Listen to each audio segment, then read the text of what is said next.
Agora estamos aqui com ele, Fernando, diretor do espetáculo aqui, A Voz Humana. Prazer falar contigo, Fernando. Prazer.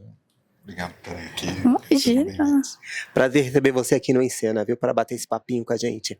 Falar um pouquinho aí desse espetáculo que está sendo aí um sucesso. Quero começar perguntando para você como que nasceu A Voz Humana. Compartilhe um pouquinho para a gente. Na verdade, eu tenho uma certa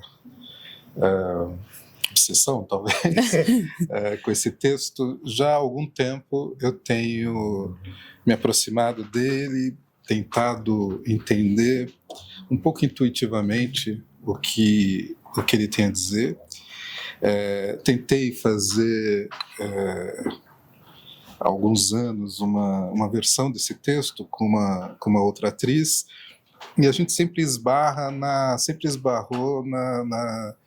no que seriam os limites desse texto, no que seria datado nesse texto, e tinha uma intuição minha dizendo que havia alguma coisa ali pulsando e que um outro olhar talvez revelasse o que é atual nesse texto. E tem a ver um pouco com o modo como eu tenho trabalhado o que a gente tem chamado de clássico, né? Uhum. Já faz um tempo também eu tenho mexido com alguns textos ditos clássicos do teatro ocidental, enfim, essa coisa grande.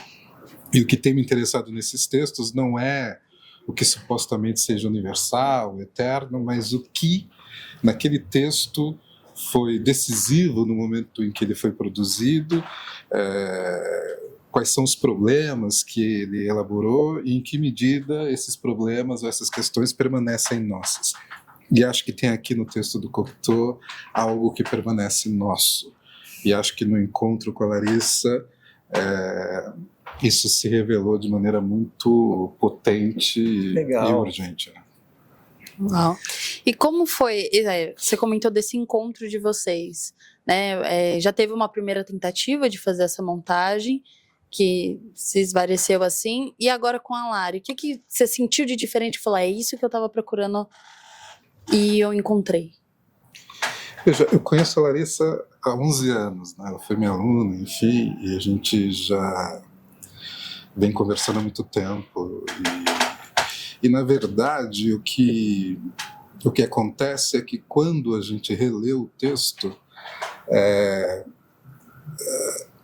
olhar para essa mulher figurada ali pelo Cocteau em 1930, da perspectiva de uma mulher negra, né, deu não só um outro corpo a essa figura, uma outra voz, mas explicitou os nós, né, aquilo que, de certo modo, permanece problemático, seja da visão do próprio Cocteau, seja daquilo que resta daquela mulher que, como personagem, desde 1930, vem reaparecendo em cena, repondo algo que aparece numa primeira camada como melodrama, né?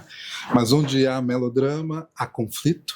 Sim. Onde há melodrama, há violência, né? Onde há melodrama, há a subordinação, seja afetiva, seja emocional, e isso tomado, né, por essa corporalidade negra, por essa presença negra de uma mulher negra, acaba nomeando as coisas de uma outra maneira. Então, o que é interessante é que o texto do Cocteau está lá, né? Mas tomado por esse corpo, ele vira outra coisa, né? Ele ganha um outro sentido, que é o que faz dele ainda um texto violentamente atual, né?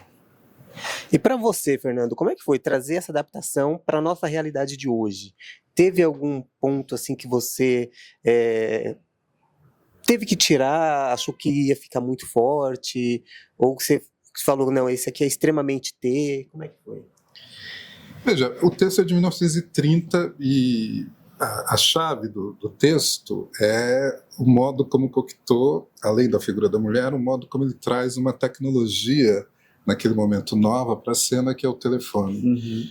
E isso está muito inscrito no teatro do Cocteau, né? Uma relação com a tecnologia ou com elementos que na cena davam um caráter de vanguarda para o que ele fazia. Então, quando a gente lê o texto, hoje, sei lá, uma telefonista não existe mais, né? A figura de um mordomo na cena, enfim, a gente cortou esses elementos que prendiam o texto a uma data, né? Mas de resto a gente não mexeu no texto. Então, parte do trabalho consiste em reconhecer essa atualidade naquilo que o texto elabora. Há um momento em que a personagem enuncia uma série de violências que ela vive ou que ela reconhece naquela relação, e a gente, a cada momento em que ela enuncia essas violências, a gente faz uma pergunta que é isto que eu deveria dizer, né? Num trânsito entre atriz e personagem. Para além disto, que aparece numa sequência, o texto do Cocteau está lá, né? Isso significa que ele elabora problemas que permanecem nossos, né? Acho que esse é o ponto. E como é lidar, por exemplo, quando a gente fala de falar de mulher, é um tópico sensível, principalmente hoje na atualidade, que, né, se a gente pesquisa, e nem precisa pesquisar muito para ver as situações que andam ocorrendo. E como você pegou um texto antigo, né, ele não é tão recente, e como é trabalhar um texto antigo numa perspectiva atual que fala de coisas super atuais? E como é trabalhar com isso, talvez esse cuidado de falar sobre isso, mas ao mesmo tempo ter essa denúncia sobre isso? Como são essas camadas que você foi construindo? E é isso. Eu não uso a palavra denúncia, assim. Eu acho que, embora quando a gente fala de violência, a gente dá a ver o funcionamento dessa violência, acho que o que está em jogo não é exatamente uma denúncia, mas uma reflexão sobre como as nossas formas de convívio pressupõem e repõem essas violências, né? Nesse sentido, eu, como um diretor, eu não posso falar da mulher, quer dizer, poder eu posso, mas não é isso que está em jogo, né? No encontro com a Larissa e no modo como a Sociedade Arminda se organiza, né?